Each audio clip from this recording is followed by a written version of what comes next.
Boa tarde, eu sou Marcelo Soares, jornalista e diretor da empresa Lagon Data.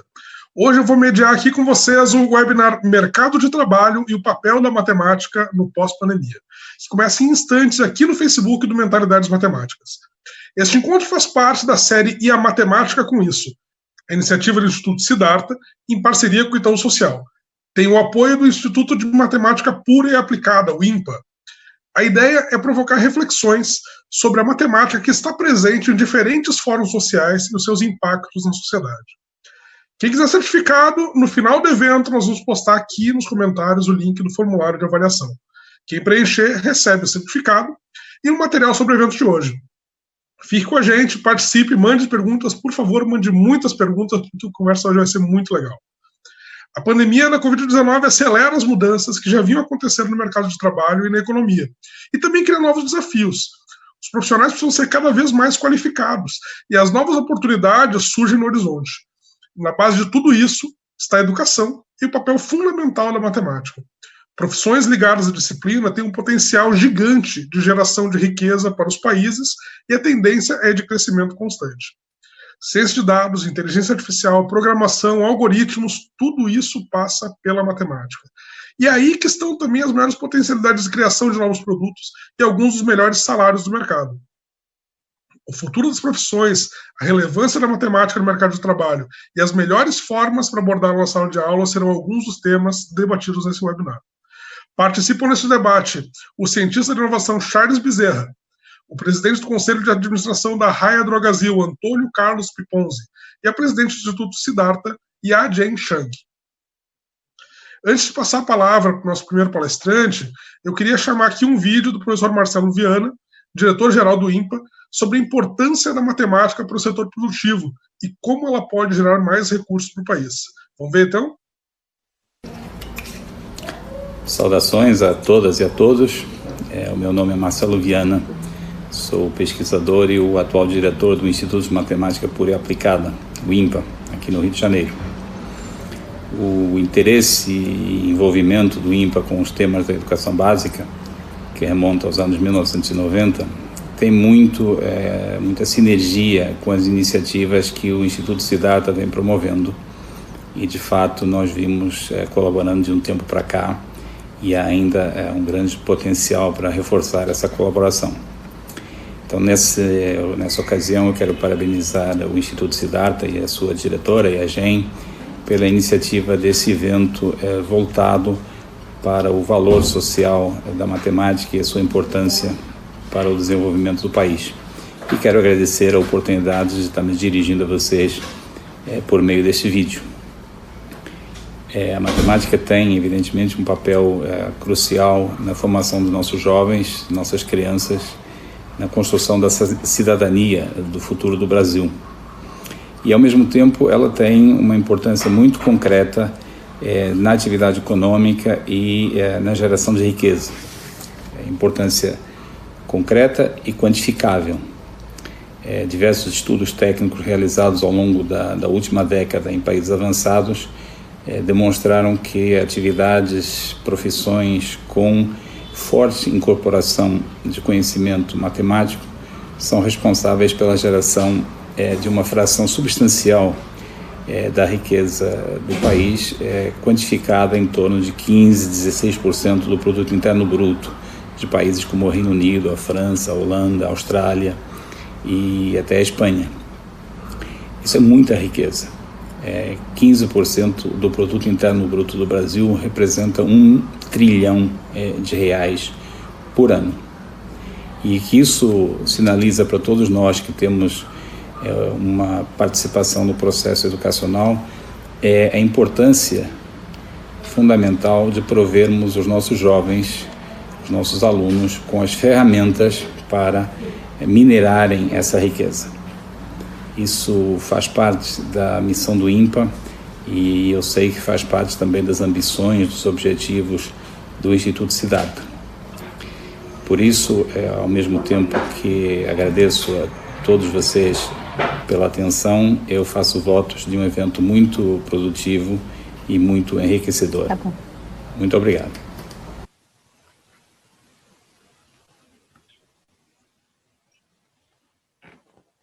Bom, pessoal, queria agradecer ao Marcelo Viana, né, em nome do Instituto Siddhartha, todo o programa de Mentalidades Matemáticas, né?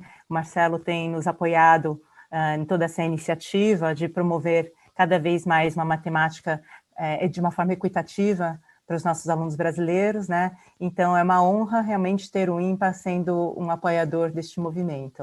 Eu queria também agradecer os nossos participantes em nome do Instituto Start, em nome do programa, Antônio Carlos Piponzi e o Charles Bezerra, para estarem aqui, a terem aceito o nosso convite de fazerem parte deste webinar. E agora eu passo, então, a palavra de volta para o Marcelo Soares, que vai dar continuidade aí ao evento. Ok, muito obrigado, Iá. Agora nós vamos ouvir o cientista de inovação Charles Bezerra. Ele tem 10 minutos para falar com a gente aqui. Quem está acompanhando pode mandar perguntas que no final os palestrantes vão responder. Charles, antes de a gente começar aqui, o que faz um cientista de inovação? Aqui, tá falando, tá ouvindo agora. Bem, vamos lá. Esse é um termo que me foi dado.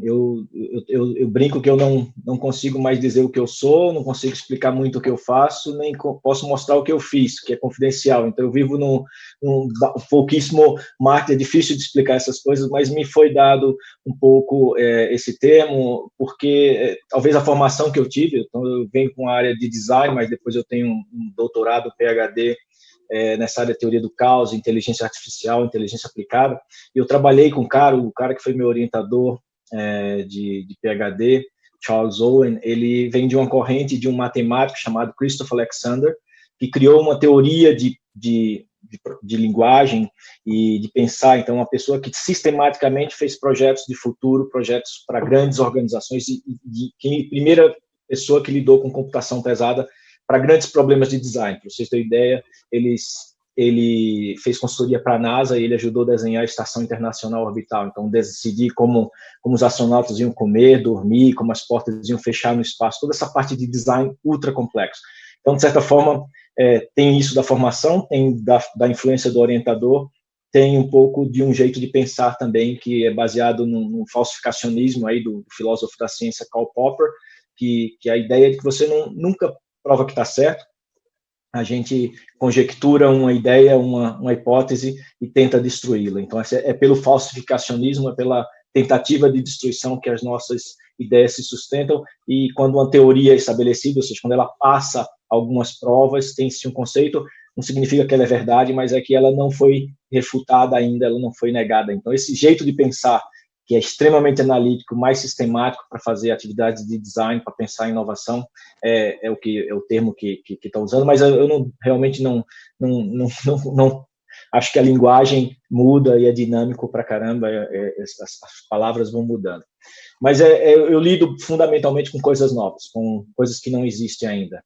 E o design de produtos, de serviços, eu tenho uma experiência nessa área, ajudando organizações, trabalhando em organizações no design desses sistemas e até de organizações de sistemas complexos. Hoje, o design mais que eu me ocupo é um design de ecossistemas, de sistemas onde envolvem vários agentes extremamente complexos. Então, basicamente, eu monto áreas de R&D ou dentro de organizações ou externamente, e eu monto equipes, inclusive de cientistas. Eu tenho matemáticos, tenho cientistas de computação e bem multidisciplinar para enfrentar grandes desafios complexos. Eu já fui da academia, tenho PhD, como eu falei, em Chicago, no Illinois Institute of Technology, e dei aula nos Estados Unidos, dei aula na Nova Zelândia, fui professor, e hoje eu cruzei esse lado, fui para a vida executiva e depois na vida de consultoria, onde eu vivo até hoje em projetos complexos. Então, assim, para fazer essas coisas sistematicamente, pensar assim, eu uso uma lógica que eu acho que é o que eu queria tocar aqui com vocês e comentar alguns pontos. Então, assim, primeiro, obrigado pelo convite, a Jane, é um prazer. Eu acho que isso é muito importante, então é uma honra estar aqui. Eu acho que o tema desse encontro é extremamente importante. Como a gente trabalha essa matemática, ou seja, como é que a gente desenvolve e melhora essa nossa competência, é importante para o país, é importante individualmente, coletivamente e para a humanidade toda, ou seja, tem várias magnitudes de importância. Então, assim, a lógica que eu queria dizer é que opera em sistemas complexos é que eu não olho para desafios, ou procuro, com esses times, não olhar para desafios numa lógica de problem solving, porque de fazer um diagnóstico lá e essa lógica de resolução de problemas, mas sim com a lógica de mudança de padrão, alterar e ver como o padrão evolve. Então, sistemas adaptativos, sistemas complexos, têm padrões. Então, envolveu vida, envolveu, pode ser uma bactéria, pode ser uma planta, pode ser o ser humano, esses são complexos. Então, eu acho uma diferença que eu queria marcar aqui, essa coisa do complicado. Um carro é complicado, um avião é complicado, mas um ser humano, uma organização, um time é complexo, e o complexo não tem problema, ele tem padrão, e é preciso entender os padrões. Então, para operar no nível de padrão, é aí que a gente faz e tenta um casamento não tem problema, ele tem um padrão. A educação de uma criança não é um problema, existe um padrão. Então, é preciso entender esse padrão e como que a gente pode influenciar a evolução desse padrão. Então, na verdade, a evolução de sistemas e de organizações e de soluções com essa lógica de mudança, evolução de padrão, não de problem solving. E, para isso, a gente precisa fazer uma coisa que eu acho que é onde eu quero trazer a conexão com a matemática, que é abstrair. Então, abstrair vem do latim abstraere, que significa se distanciar. Como que a gente se distancia? Então, a matemática é isso, é uma linguagem de abstração, né? Uma linguagem de padrões, e independente se 2 mais 2 é 4, independente se 2 é um cachorro, se é um gato, ou seja, você sobe um degrau e abstrai. E com isso, você, ao se distanciar nessa abstração, você produz insights, você produz conexões, você pega aqueles dados, transforma esses dados em conhecimento ao subir, e esse conhecimento você transforma em vantagens, em soluções. Então, como é esse processo cognitivo de transformar, de chegar a esses insights de forma sistemática, estruturada, é o que a gente tenta fazer. E a matemática é uma linguagem muito útil para isso, em várias dimensões, é a linguagem dessa abstração. A abstração é o equivalente, ou seja, a matemática está para esse processo, está para a ciência, como a meditação está para o místico. Então, nesse pensamento científico, como que a gente estrutura, como que a gente lida com isso que é abstração. Tem uma história de um neurocientista chamado Alexander Luria, russo, e era um neurocientista que evoluiu muito desse jeito, como que a gente pensa, entender a mente humana. Ele fazia experimentos na União Soviética, na antiga União Soviética, ia para populações distantes lá no sul da União Soviética, e ele chegava para aquelas populações, isso na década dos anos 20, ali no começo dessa grande revolução que a gente teve de comunicação, e ele fazia coisas assim para comunidades isoladas, ele chegava para pessoas, fazia um experimento, perguntava, olha, tal lugar na Sibéria sempre neva, e quando o lugar que sempre neva, os ursos são brancos. E ele dizia assim, olha, em tal lugar também sempre neva. Que cor é o urso lá? E a pessoa dizia, eu não sei, eu nunca estive lá, como eu vou saber? Mas o que minhas informações sugerem para vocês?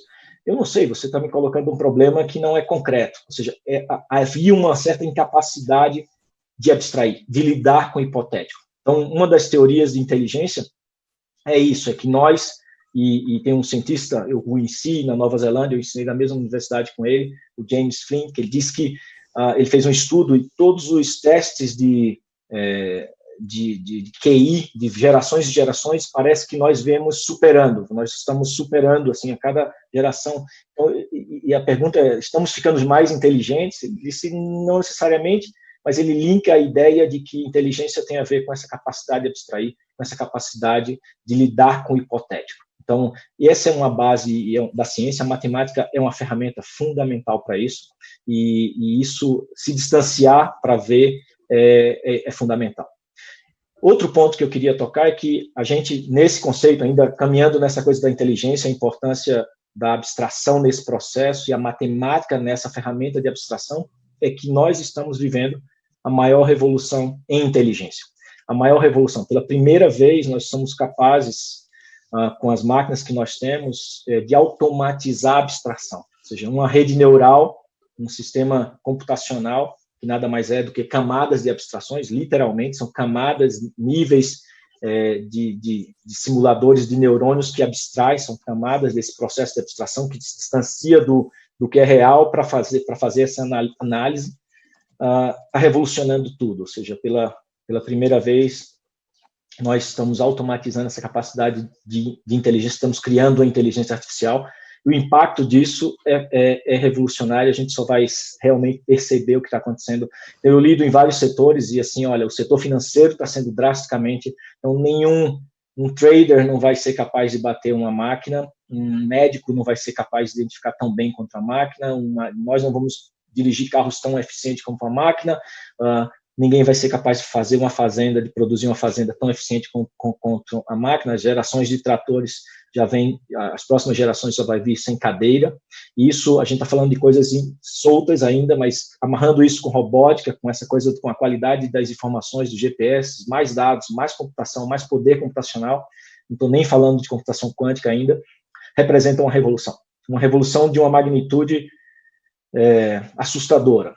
Tem outra área que eu acho que a atual avanço que a gente chegou em inteligência artificial vem das redes neurais, mas a próxima onda, eu imagino que seja a minha hipótese, que vai vir da computação evolucionária, dos novos algoritmos genéticos que vão ser capazes de criatividade, vão ser capazes de sentir. Então, eu estou fundamentalmente falando de uma competência, de uma coisa que a gente vai estar criando máquinas muito inteligentes e para mim só resta um caminho que a gente tem que arrumar um jeito de integrar o quanto antes na nossa mente. A gente precisa, essa máquina vai e já vem cada vez chegando mais perto de nós, assim, a gente carrega ela todo o tempo, já temos quase nossa relação com os celulares, mas em algum momento isso vai entrar nas nossas mentes, isso vai fazer parte de quem nós somos, e essa linha vai ficar cada vez mais próxima. Então, eu acho que se a gente não evoluir nessa pauta, nós vamos ser... só uma mensagem aqui, estou vendo o tempo aqui para fechar. Vai ter bastante dificuldade. Então, Carl Sagan dizia que um mundo dominado de ciência implica em que as pessoas entendam de ciência e implicam que as pessoas não fiquem vulneráveis. Então, a gente precisa entender disso e esse aspecto de como passar essa mensagem, como usar a matemática, ensinar matemática de forma relacional, criando mapas e ajudando nossos alunos, nossos cidadãos conseguirem abstrair com qualidade cada vez mais. Então, eu paro aqui, eu acho que o tempo está acabando e fico pronto para as perguntas, Marcelo, a tua provocação. Maravilha, muito obrigado, Charles. Essa ideia de que a matemática é uma ferramenta da criatividade é uma coisa tão distante do que a gente costumava ver na escola lá nos anos 80, anos 70, etc., né? Eu queria ouvir agora um cara que estudou matemática lá nos anos 70, professor o Antônio Carlos, né? Antônio Carlos Pipons, ele é presidente do Conselho de Administração da Raia Drogasil e também é membro do Conselho do Instituto do Desenvolvimento do Varejo. Ele passou aí por todo esse desenvolvimento gigantesco do varejo nos últimos anos. Quando a gente pensa numa farmácia, a gente pensa em chegar ao balcão e falar com a pessoa. Agora, o que acontece lá atrás é tão diferente hoje em dia que a gente não faz ideia aqui do lado de fora. Antônio Carlos, como é que funciona isso?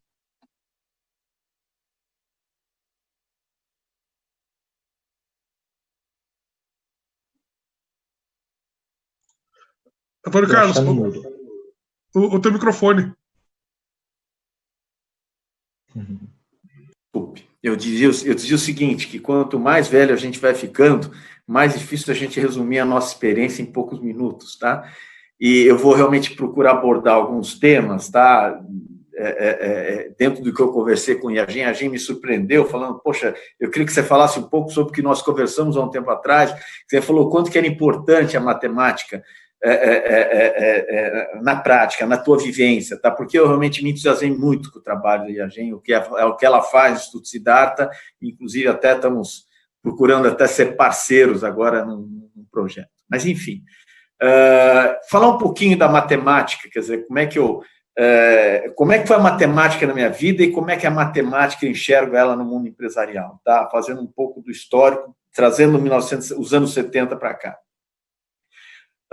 Eu nasci em 1952, tá? Eu era um aluno, no final dos anos 60, eu era um aluno, assim, bastante disperso, e, em primeiro lugar, a matemática conseguiu me despertar uma vontade de estudar. Eu era assim, não diria que eu era um aluno que repetia de ano, mas era aquele que fazia o mínimo, e de repente eu me deparei com um grande professor de matemática, e tudo que eu desejo na vida de qualquer cidadão é ter um grande professor de matemática na vida, especialmente quando for na hora certa. Eu acho que, para mim, aquilo foi uma mudança de vida, foi uma coisa assim, impressionante o quanto que eu passei a ter vontade de estudar, o quanto eu entrei no colegial enfrentando todo o currículo escolar com aquela base. Então, eu tive facilidade em química, em física, eu consegui entrar, ser muito melhor, por exemplo, em línguas, por conta do raciocínio lógico, da capacidade de estruturar textos, frases que a matemática traz. Então, é lógico que a gente olha isso hoje, mas é uma coisa que foi natural. E com isso eu acabei na Poli eu acabei fazendo aí um mestrado em engenharia de estruturas, que é uma coisa também bastante, muito sofisticada do ponto de vista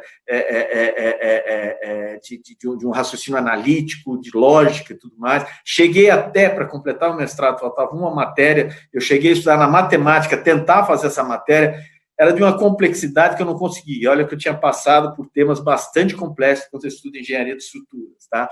Então, enfim, foi assim que eu entrei na empresa, tá? Porque eu embora me formasse em engenharia e fizesse mestrado em engenharia de estruturas, no fim eu fui parar no negócio de farmácia, e não cabe muito dizer porquês, mas, enfim, foi lá que eu fui parar. E, de uma forma ou outra, o que eu fui percebendo ao longo de toda essa minha vida profissional de 43 anos, tá? Primeira coisa que realmente é muito importante eu colocar é o quanto é carente. O negócio de varejo era um negócio extremamente, como você falou, era barriga no balcão, muito pouco profissionalizado. O primeiro impulso que veio foi quando eu consegui colocar um pouco da lógica que eu tinha pela engenharia, criar, sistematizar processos de gestão de estoque, inclusive em momentos que já chegavam os primeiros computadores pequenininhos de 1 mega, fabricados pela Cobra, mas aquilo foi um instrumento para realmente colocar um pouco da engenharia dentro do varejo, um varejo que era tão pouco profissionalizado. Então, primeiro eu já comecei a entender, para mim, o quanto que aquilo é importante. Fala, poxa, mas o que teria a ver engenharia com um negócio que não tinha, né? Era comprar, vender, eram 7 lojas, um negócio pequeno, cada um pediu o que queria pedir. Então, enfim, eu pude entender, e o nosso primeiro grande ciclo de crescimento foi voltado exatamente a transformar estoque em liquidez, e com a liquidez fazer mais lojas e crescer.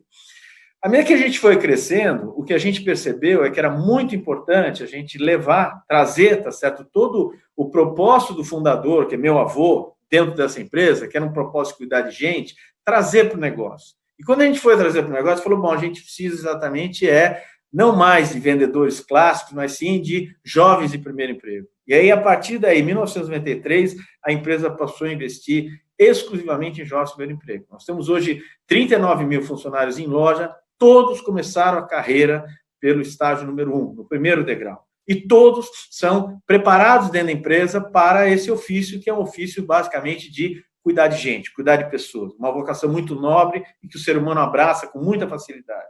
E qual a grande dificuldade que esse jovem encontra?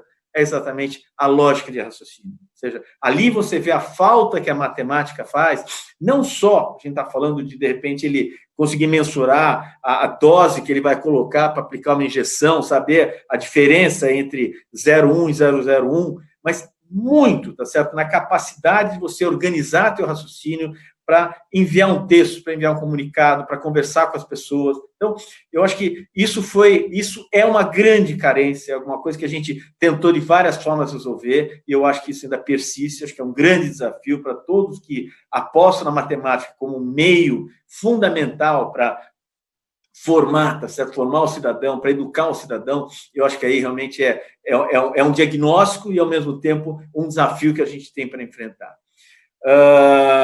Na sequência, talvez um outro ponto que eu destacaria como bastante importante, então eu acho que isso é um formato, quer dizer, todo emprego do primeiro jovem tem esta carência, e é uma coisa que a gente precisa ter essa consciência, e quando eu encontro uma pessoa como a Gem me fala, olha, eu acredito que a matemática é base do ensino, eu não tenho dúvida, eu me identifico muito com isso. O que eu adiante também, um outro projeto que eu tive de sentir esse impacto da matemática na vida profissional foi quando eu retornei à minha escola politécnica e tive a oportunidade de ser conselheiro do nosso endowment, e a partir daí eu tive a ideia, junto com os alunos, de resolver, de desenvolver um programa de carreiras, um escritório de carreiras. Por que isso? Tá? Eu vejo a capacidade que o Politécnico, toda aquela riqueza analítica que ele tem, aquela capacidade de síntese, aquele raciocínio lógico, eu vejo ele como um profissional que pode ser transformador. Tá? Agora, o que acontece muitas vezes é que aquela capacidade que ele tem num grupo multifuncional, como é o que se trabalha hoje, a capacidade que ele tem de ouvir, de organizar o raciocínio, para de repente se posicionar, propor uma solução, ser dono dessa solução, apresentar, e daí vão nascendo as lideranças, tudo isso precisa ser combinado com outros skills que são os tais soft skills, a capacidade de você se relacionar, de liderar, de motivar. Então, eu acho também que quando a gente olha a matemática, é muito importante, que eu acho que ele é um meio fundamental, mas ela não se completa por si só. O sujeito ser analítico, o sujeito ter um raciocínio lógico, como tem, via de regra, todos os politécnicos, isso é bom, mas isso não é o suficiente. E acho que uma outra coisa que eu queria falar, bom, e o que fica hoje? Hoje a gente está vivendo um mundo novo, hoje a gente tem um mundo digital. O que uma empresa de varejo com o tamanho, 2.200 lojas, que é o tamanho da Hydro Brasil, pelo país todo, o que realmente a matemática tem a ver com isso? Hoje, realmente, a grande riqueza da empresa são seus dados. A capacidade que a gente tem, nós temos 35 milhões de clientes, uma recorrência enorme, uma capacidade de geração de dados que é extraordinária. Tá? A gente tem a capacidade de usar esses dados a favor da saúde das pessoas.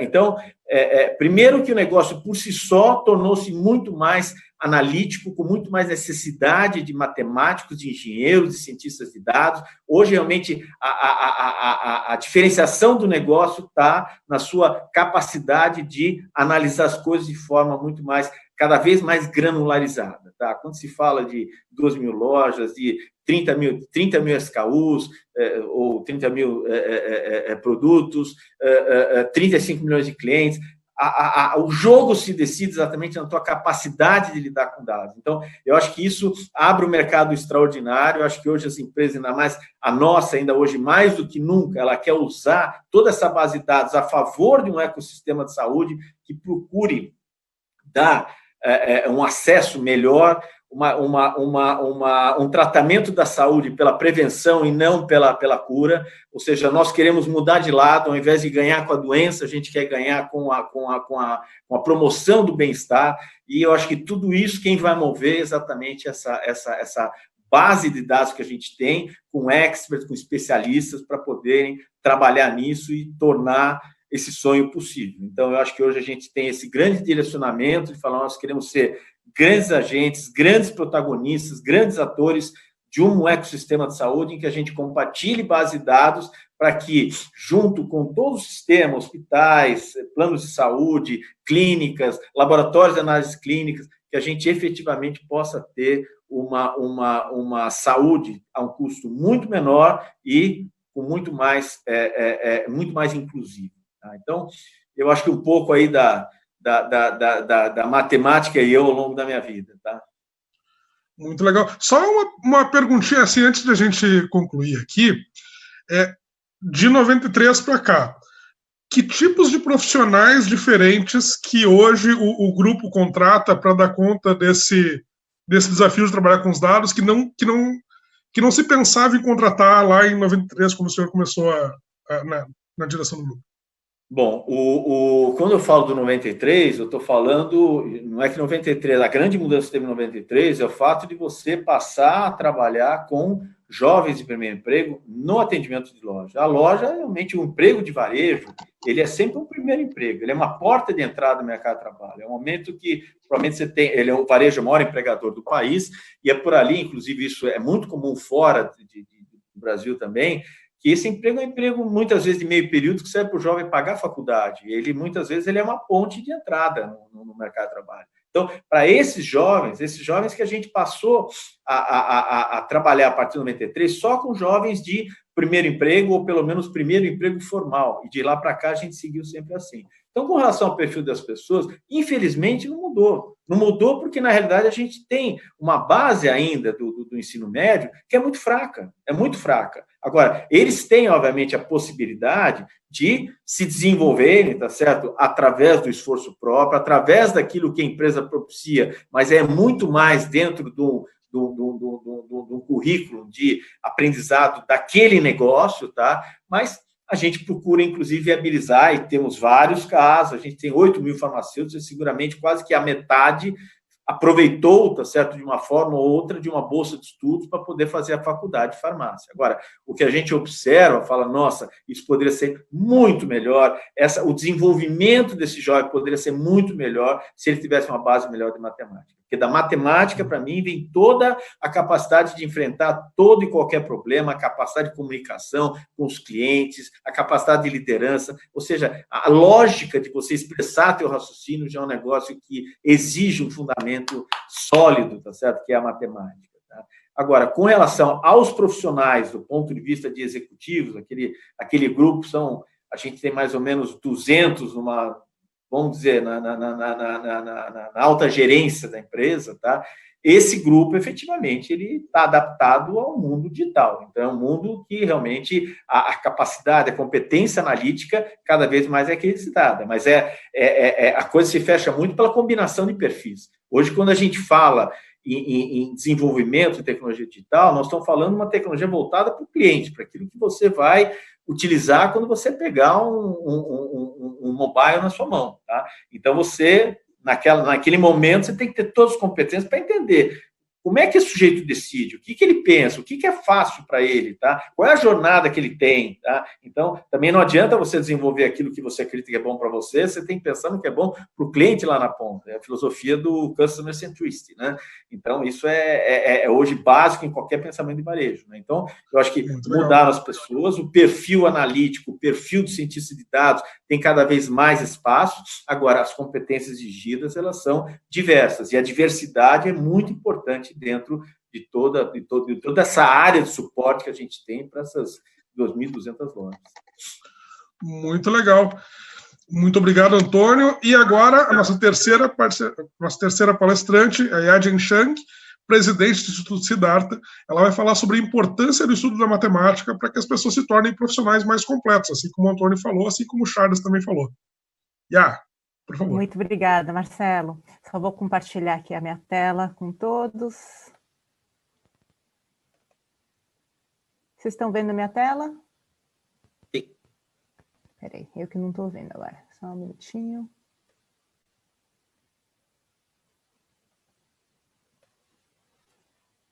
Pronto. Bom, muito boa tarde a todos. É novamente uma alegria estar aqui, compartilhando aqui a mesa com o Charles, com o Antônio Carlos, e acho que também com muito do que a gente vem fazendo, né, dentro desse programa de mentalidades matemáticas, ele tem sido motivado olhando para o mercado de trabalho de alguma forma ou outra, né? Como o Marcelo Viana comentou no começo, R$1 trilhão é o impacto do Brasil não saber matemática, né? Da população, dos jovens brasileiros não terem o domínio da matemática. E então é um impacto muito grande no potencial da economia de nossa nação, né?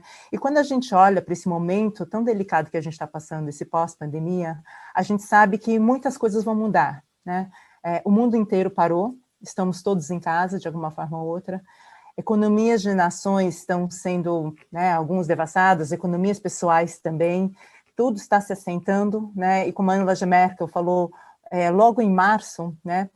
Ela comentou que esse provavelmente é um dos momentos mais desafiadores da sociedade pós-Segunda Guerra Mundial. E de fato está sendo, né? A gente ainda continua nesse meio dessa pandemia, ainda sem muita direção para onde cada nação e cada pessoa está vivendo.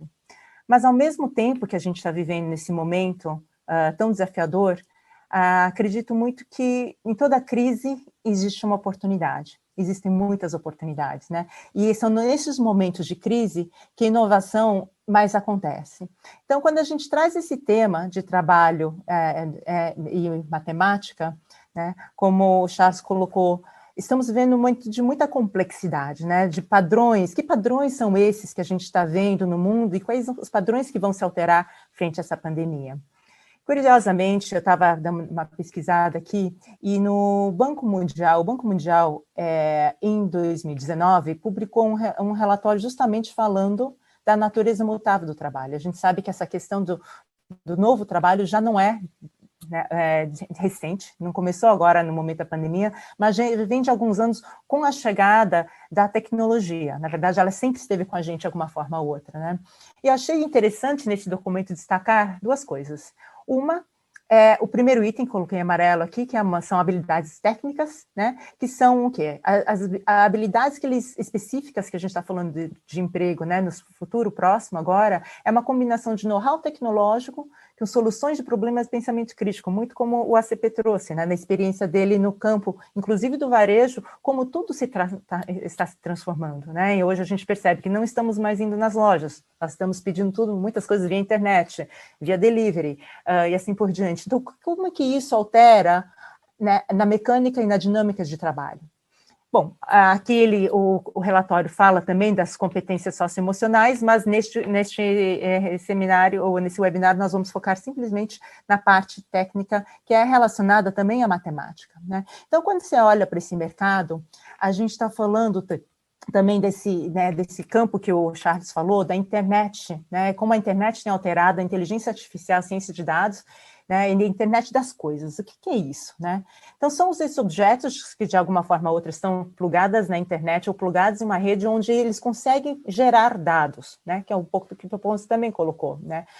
Então, hoje, se você perceber a evolução desse gráfico, olhar em 2009, nós estávamos falando de bem abaixo de 10 milhões, talvez uns 2, 3 bilhões de aparelhos, enquanto que hoje, a previsão para 2020, estamos falando de 50 bilhões de aparelhos. 50 bilhões de aparelhos conectados. A população não passa de 8 bilhões. Então, você já imagina quantos aparelhos por pessoas estamos falando, né? E a dúvida neste momento que a gente está passando não é se a tecnologia, se as profissões serão ou não substituídas pelos robôs, porque, de fato, como o relatório aqui da Global McKinsey colocou, nas próximas décadas, 50% das atividades do seu trabalho vão ser automatizadas, assim como tem sido feito ao longo de toda a história da humanidade. Mas a questão é que trabalhos serão redefinidos, né? E de acordo com o PISA, aí entrando um pouco na educação, né? Então, quando a gente olha para o PISA, e para aqueles que não conhecem, PISA é o Programa Internacional de Avaliação de Estudantes, que é feito no mundo inteiro, na área de matemática e de línguas. Então, especificamente para matemática, eles definiram um perfil. Então, para pessoas poderem trabalhar na área de tecnologia, eles necessitariam, no mínimo, do nível 4 em domínio matemático. Então, para essas profissões, como a ACP colocou, de trabalhar com ciência de dados, né, trabalhar com essa parte de tecnologia, seria um nível 4. Bom, no Brasil, como estamos? O cenário do Brasil não é muito bom. A gente já está olhando que, desde 2003, quando começou a primeira avaliação do PISA, 70% da nossa população de 15 anos não passa do nível 2. Nível 2, qual que é a importância do nível 2? Nível 2 é considerado o mínimo necessário para exercer plena cidadania. Ou seja, 70% da nossa população brasileira de 15 anos não tem esse nível. E o outro dado que o relatório traz é que levaremos 75 anos para atingir o índice médio de matemática dos países desenvolvidos. E o que é isso de 70% traduzido em números? Então, se a gente considerar que esse jovem, em 2003, tinha 15 anos, esse último PISA foi em 2018, então vamos falar que ele estava na faixa de 15 a 29 anos. Se a gente consomar toda essa população de 70% ao longo desses 15 anos, estamos falando de uma população perto de 35 milhões de pessoas. Então, 35 milhões de pessoas estariam abaixo do nível 2. E no nível 4, que é o que o PISA considera o mínimo necessário para poder atuar em profissões relacionadas à tecnologia, a gente está falando de uma população de 4%, ou seja, por volta de 2 milhões. Você fala, poxa, mas é possível ter mais pessoas no nível 4? Só a título de exemplo, então, na Coreia, Austrália e no Canadá, 40% da população dos jovens já estão no nível 4. Ou seja, é possível sim ter mais pessoas desempenhando no nível 4. A dúvida é, o que precisa ser feito para que mais jovens possam efetivamente acessar essas profissões as quais o Charles e o Antônio Carlos mencionaram?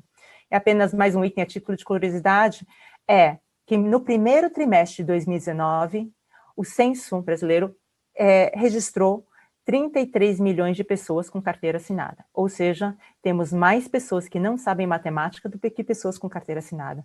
Aí a questão que o Antônio Carlos traz, que é como esse jovem chega despreparado pela falta de conhecimento para o trabalho. Conhecimento matemático, especificamente. E aí essa pergunta notória que sempre surge. E aí, será que a matemática é para o brasileiro? A boa notícia é que várias pesquisas já foram feitas ao longo das últimas décadas e descobriram que bebês, a partir do 8 meses de idade, que é essa pesquisa do lado direito, né, a partir do 8 meses de idade, bebê já tem noção de estatística. E essa outra pesquisa publicada no Galileu fala de bebês de 12 a 14 meses. Então, esses jovens, ou seja, já nascemos com noções de estatísticas muito cedo. Então, se pensar de 8 meses, até antes mesmo de falar, balbuciar palavras, né? Então, temos um pesquisador aqui que, se a gente acha que não nasceu para matemática, esse pesquisador da Universidade de Oxford, que é professor de matemática, Marcos do Saltai, ele afirma, é improvável. A matemática faz parte do nosso DNA. Então, de fato, todo ser humano é capaz, sim, de aprender matemática. A questão, então, é o que a gente pode fazer na educação para realmente despertar esse potencial todo que já é inerente do ser humano nessa área de matemática. Então, vamos fazer um mergulho numa sala de 5º ano, então eu vou te mostrar algumas atividades do potencial, do que é essa matemática que a gente está falando. Então, a gente tem aqui um origami, né? A arte da dobradura de papel, que é o significado de origami para crianças de 5º ano.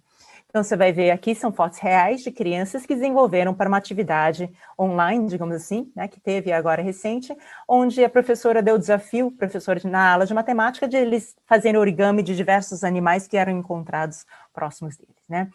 E aí você fala, poxa, tudo bem, bacana, origami para 5º ano, super adequado, tal, mas o que isso aqui tem a ver com o mercado de trabalho? E se eu te colocar, então, que a NASA desenvolveu um sistema, recentemente, um sistema solar inspirado no origami, que é esse aqui do lado esquerdo, né? Ou do lado direito aqui, que o MIT, que é o Instituto de Tecnologia de Massachusetts, eles desenvolveram o robô de origami ingestível. Então, você está vendo a pílula congelada descendo no esôfago do ser humano, a simulação entrando no estômago e esse origami se abrindo para se tornar um robô e evitar cirurgias. Essa é uma possibilidade. Então, origami para salas da NASA, né? Então, uma outra atividade, simulando o volume de um cubo com GeoGebra. GeoGebra é uma ferramenta gratuita disponível para qualquer professor que queira aplicar isso com seus alunos, dá para acessar na internet, né? Tendo uma conexão, consegue acessar. E dentro disso, uma simulação de cubinhos, né? Quantos cubinhos são em cada uma dessas situações? Você fala, legal, uma atividade onde o professor e o aluno mexem com o GeoGebra, essa ferramenta, ele vai sumindo nos cubinhos. Aonde que isso pode chegar? Bom, em 2005, não sei se alguns de vocês aqui se lembram, ele mudou de embalagem. E por que ele mudou de embalagem? Essa era a embalagem mais alta, a primeira do lado esquerdo, essa aqui do meio, que é a nova embalagem, e as duas continham o mesmo 1 quilo em termos de peso de pó de sabão em pó. E, na verdade, esta mudança gerou 30% de economia no papel cartão de embalagem e 5% no papelão de caixa de embarque, eles chamam, né, de caixa de transporte. Então, aparentemente, valor de uma ideia simples, que saiu no exame, e a quantidade de economia que isso é possível gerar. E a gente fala que o meio ambiente agradece, porque, obviamente, menos papel também são menos árvores e menos produção industrial, enfim, tem toda uma economia em cadeia nesse processo. E quando a gente fala de matemática, eu gosto muito de pensar, não na matemática em termos de procedimento, em termos de padrões, gosto muito de pensar na matemática como a ciência dos padrões. Porque dentro dessa ótica, a gente olha para o nosso mundo ao redor e fala assim, nossa, como é que a gente consegue enxergar a matemática em todo o espaço? Que é um pouco do que Charles começou lá no começo, né? Essa ciência dos padrões, onde que ela está? Né? E até Galileu já dizia que o livro da natureza tem uma conexão íntima com a linguagem matemática. Então, aqui seria um outro exemplo de uma atividade para crianças de 5º ano, na verdade a gente chama isso de baixo teto alto, né, que começam com o 5º ano ou começam com o 3º ano e pode ser usada para alunos mais velhos, onde nessa atividade especificamente eles têm que fazer a simulação de figura 1, figura 2, figura 3, figura 4 e como essas formas estão crescendo. Então esses são exemplos, novamente, exemplos reais de crianças de 5º ano, onde um enxerga ele crescendo na horizontal, outro na diagonal, e o outro, o cubo e a dedução do cubo, né? O cubo e a retirada desse cubo da forma anterior. Então, esse é o padrão que ele vê a forma crescendo. E quando a gente começa a ver padrão, na verdade, a gente começa a ver padrão em tudo. Nos farol. Quem não rezou para os faróis abrirem todos ao mesmo tempo para você conseguir pegar uma paulista, né? Aqui em São Paulo, uma paulista livre. Ou no supermercado, para a gente se orientar. Qual a seção de verduras, qual a seção de frios, no barra de código, né, no QR Code, na sequência de DNA, nas nossas digitais. A gente tem na arte milenar também da tecelagem, dos padrões que vão nas nossas roupas. Inclusive na natureza e na agricultura, né? Então você vê tudo isso, você enxerga, começa a enxergar a matemática, realmente ela inserida no nosso dia a dia. Aí vocês devem estar perguntando, né, por que tem esses 2 peixinhos aqui dentro desse quadro falando de natureza, agricultura e de padrões? Bom, se você olhar para esse quadro aqui debaixo do mar, onde você vê essa mandala, ela foi criada pelo macho desse peixinho, que faz isso na época de acasalamento, ou seja, a mandala já existe de alguma forma ou de outra na natureza. E a gente vê isso na arte, na música, no movimento, no esporte. Muito provavelmente a gente vai saber para onde termina cada um desses movimentos, na hora do malabares, né, e para o ar, como eles descem, na hora que um jogador de futebol faz um carrinho, onde que ele termina. E até cortar o cabelo pode se tornar uma aula de geometria. E nós estamos sempre, o tempo todo, desafiando a matemática, né? Seja encaixando muito mais objetos, né, no mesmo espaço, ou de formas distintas em todas as áreas do conhecimento. E a gente vem trabalhando com essa matemática, programa Mentalidades Matemáticas. Ele foi desenvolvido a partir do conceito desenvolvido pela professora Jo Boaler, da Universidade de Stanford, onde ela fala desse lugar da matemática de um lugar mais aberto, criativo e visual. E só para encerrar, a gente queria compartilhar uma história aqui, né, um relato aqui de um curso de férias que nós fizemos em janeiro deste ano, com 70 crianças de 5º ano, ao longo de 10 dias, e que após esses 10 dias, essas crianças evoluíram o equivalente a 1,3 anos de escolaridade em conceitos matemáticos em apenas 10 dias. Outros dados que a gente tem é que 96% dos alunos passaram a acreditar que erro faz parte do processo. E o avanço das meninas foi interessante, um fator interessante, que foi 3,5 vezes maior do que os meninos. Então, são evidências que a gente tem aqui de que, de fato, o 4% que a gente tem no nível 4 pode ser alterado, sim, que é possível o Brasil chegar em níveis mais avançados de matemática, ou a média da nossa população, dos nossos jovens brasileiros chegarem a níveis mais avançados de matemática. E aqui eu trago só 2 falas aqui de 2 jovens que participaram desse curso de férias em janeiro, que é a Johanna, que tinha muita dificuldade com matemática e acabou percebendo que qualquer um pode aprender matemática com formas e cores, como a gente vem vindo. E o Luiz Gustavo, que na sabedoria de um jovem de 10 anos, disse que a gente não pode desistir da matemática, que a matemática ajuda em bastante coisa. Então, eu encerro aqui com uma fala que a gente tem continuamente, né, que as pessoas falam, poxa, né, a gente ouve essa fala muito frequente, as pessoas, quando a gente trata algum tema de matemáticas, geralmente as pessoas falam, gente, eu sou de humanas, não sou de exatas. Que tal a gente mudar essa fala e simplesmente falar que sim, sou de exatas, sim, e ponto final, porque quem é de exatas raramente se justifica, e porque todos somos seres matemáticos no final do dia. Espero ter convencido vocês né,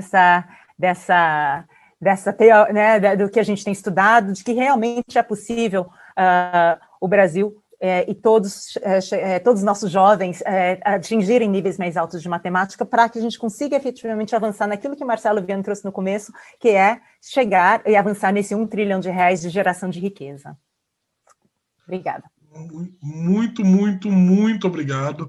Palestra inspiradora, professora. Estão começando a chegar as perguntas e a gente quer mais e mais e mais perguntas. Por favor, mandem mais perguntas. Tem uma pergunta muito legal aqui da Simone.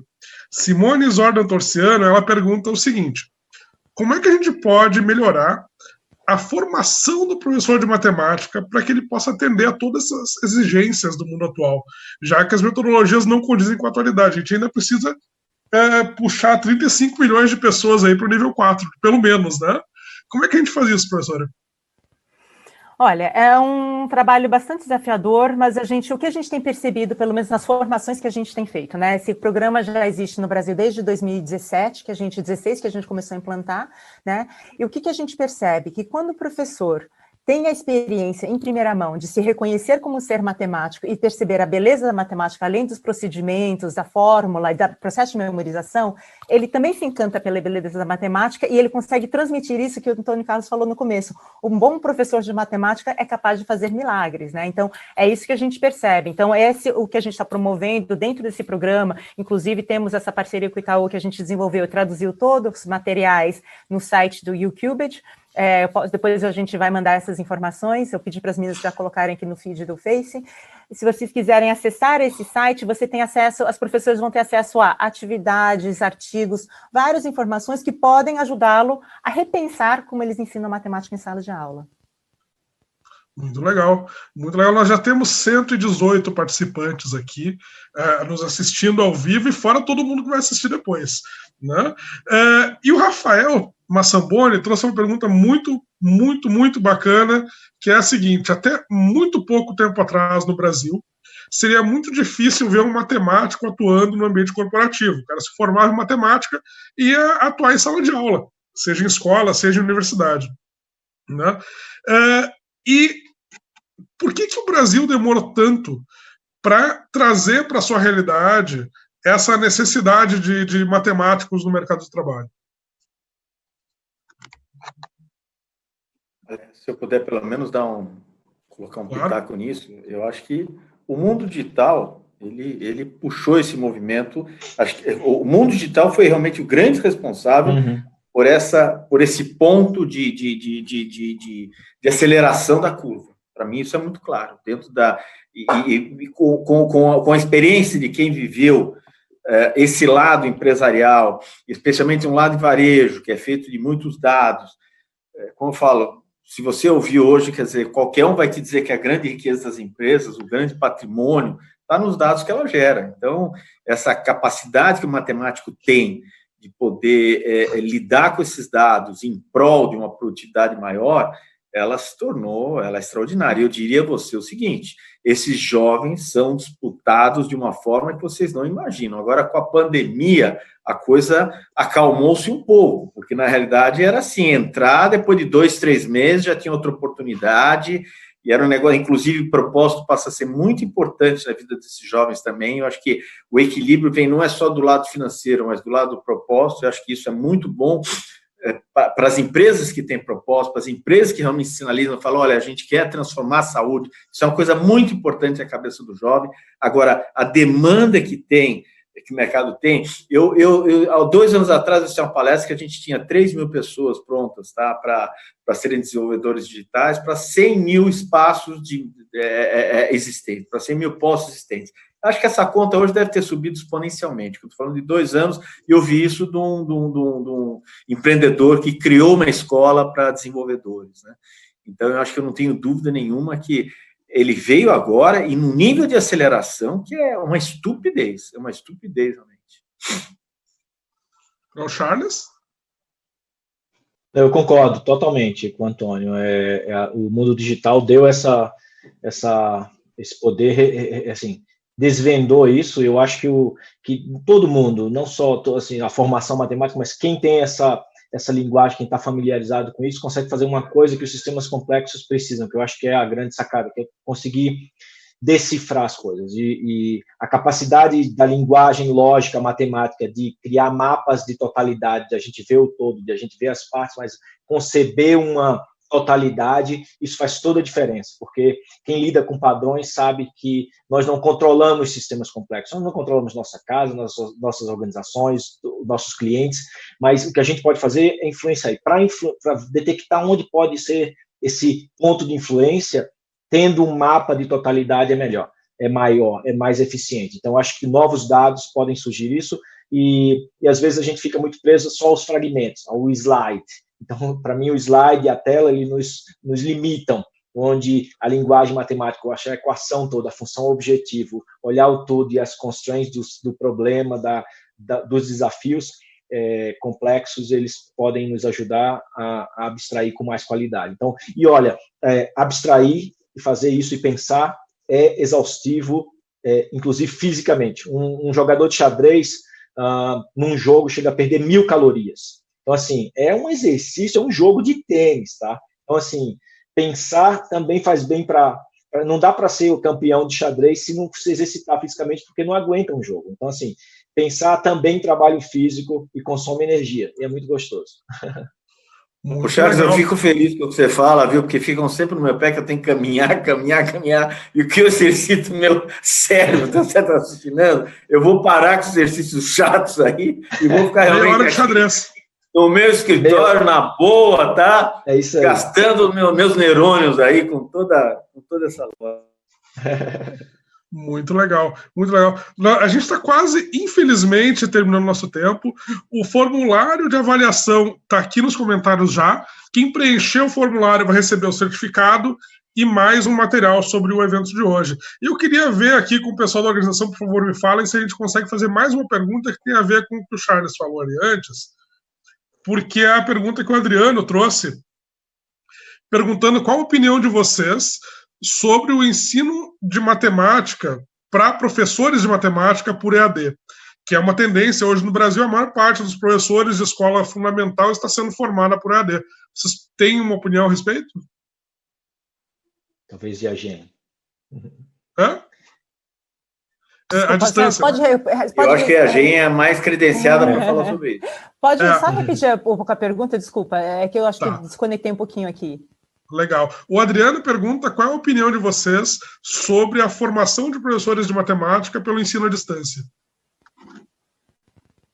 Eu acho que a gente sempre parte do pressuposto, quando a gente faz formação de professores, ou formação, ou educação em geral, a gente sempre parte do pressuposto que quanto mais interação, maior aprendizagem, né? E isso não é diferente para a formação de professores, ou quando o professor está em sala de aula. Quanto mais você interage, mais você aprende. EAD, lógico, é uma situação que a gente está vivendo, né? Eu acho que tem seus benefícios, sim, porque esse webinar que a gente está fazendo, justamente, a gente está conseguindo atingir várias pessoas, né? Que, de repente, um evento presencial não conseguiria atingir de forma tão abrangente, né? E eu acho que, sim, em termos de EAD, você tem, sim, as possibilidades de a gente usar essa plataforma para fazer interações em determinados momentos, né?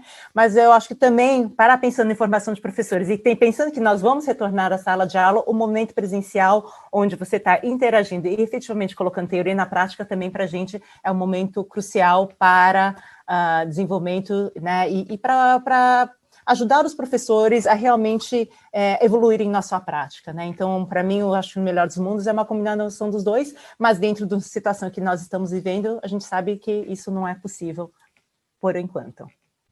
Eu só poderia falar um pouco sobre isso, eu não como especialista, tá? Porque eu não tenho essa vivência nesse tema, tá? Mas tenho sim, já estive do outro lado na sala de aula, poucas vezes, nunca fui professor, mas eu acho o seguinte, que a gente tem que tentar aproveitar o melhor dos dois mundos. A minha geração, ela criou preconceitos enormes com relação ao ensino à distância, porque era uma outra realidade. E eu acho que a gente ainda tem um pouco disso, porque quando a gente está falando do ensino, esse ensino que você tem através de ferramentas como essa que nós estamos usando, você tem vantagens, tá? Não só aquelas vantagens do ponto de vista da logística, locomoção, etc., tá?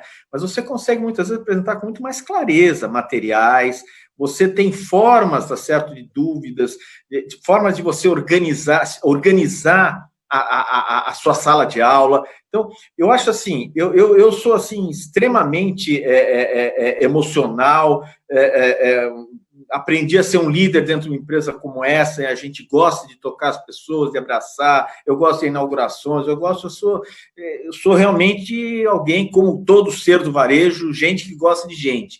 Mas eu acho que a gente deve olhar muito o lado e tentar falar, bom, o que eu posso suprir desse lado que talvez até fique como lições para o futuro, de aí extrair o melhor dos dois mundos. Eu acho que, muitas vezes, mesmo quando a gente está falando hoje de reuniões que a gente tem dessa forma, eu vejo o seguinte, muita gente fala, eu sinto falta do... De fato, a gente sente falta do contato. Agora, de repente, olhar um pouco o que a gente pode extrair disso para tirar a melhor combinação de todos. Tá? Ok. E com isso, infelizmente, nós terminamos aqui mais uma conversa interessantíssima do Mentalidades Matemáticas, dessa série de palestras. Quem quiser certificado, por favor, preencha aqui o formulário de avaliação que está aqui embaixo nos comentários e vocês vão receber, além do certificado, um material sobre os conteúdos que a gente falou aqui. Muito obrigado, Charles, muito obrigado, Antônio Carlos, muito obrigado, Yajin. E o Mentalidades Matemáticas, aqui essa série, volta, a série de webinars e a matemática com isso volta em setembro. Um grande abraço, estejam por aí. Obrigado.